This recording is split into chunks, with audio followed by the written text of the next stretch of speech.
Without a global system for carbon trading, the ability of countries to avoid dangerous climate change will be limited, according to the latest report on carbon markets. Important recommendations that will take centre stage in Copenhagen this December. When it comes to Copenhagen, we know what the test is going to be, which is this plausibly a 2-degree deal? Does it show the levels of ambition, the level of change which is necessary for a 2 degrees agreement? And I think that is a very important context. But, and this is the very important thing to say, it is also an incredibly challenging context, given what the science is telling us about the kind of mitigation that we need. And so within that context, it seems to me to be absolutely essential that we use all the means and levers at our disposal to get the kind of change that we need, consistent with a 2-degree deal. He said carbon markets would play a major role in tackling climate change, firstly in terms of reaching domestic targets. I think domestic ambition by developed countries is absolutely essential as a means of getting the kind of scientific, the kind of agreement based on the science that we need, and driving the kind of change that we need.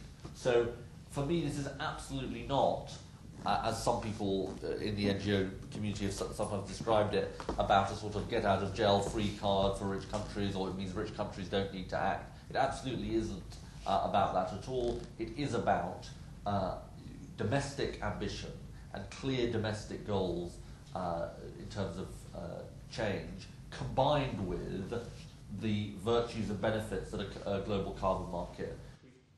Carbon markets will help provide flows to developing countries to help them make the transition to low carbon.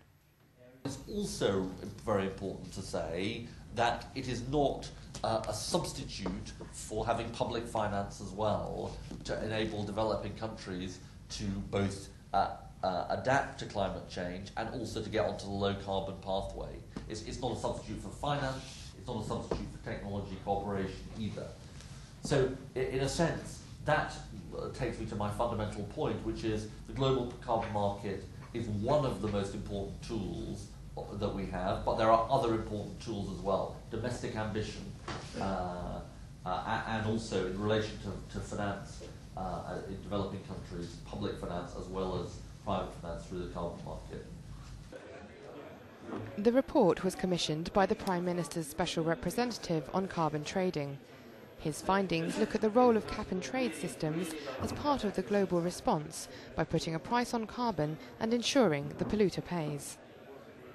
This kind of system already operates in the EU.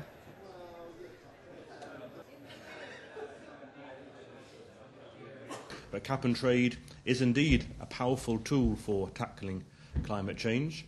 It can guarantee the level of emissions reductions, and so it does that in a cost-effective way. It puts a price on carbon, which corrects the market failure. It can guarantee quantified emissions reductions because of the cap. It can reduce, very importantly, the costs of emissions reductions through trading, and it is progressive because it provides substantial financial flows to developing countries if it's designed in the right way through intermediary mechanisms. But a key challenge remains in linking up global carbon markets and the steps needed to expand and link these systems over the next decade. There are incredibly important things about the design of carbon markets in different countries to make sure that they can interact and work with each other. Because the last thing we want to do is design carbon markets in different countries, none of which can work with each other, because that would be a massive obstacle to getting the kind of ambition we need. And that's one of the reasons I think Mark's report is so important and timely, which is working out what are the things that we can do to make these carbon markets work together. And the reason we've assembled this group of stakeholders in the room today is that we know that these are incredibly complicated questions. There are complicated questions around the regulation of carbon markets, there are complicated questions around the design of carbon markets, and there are very complicated questions about how they link together. And we are very keen to get this right. He concluded by reiterating the importance of international cooperation.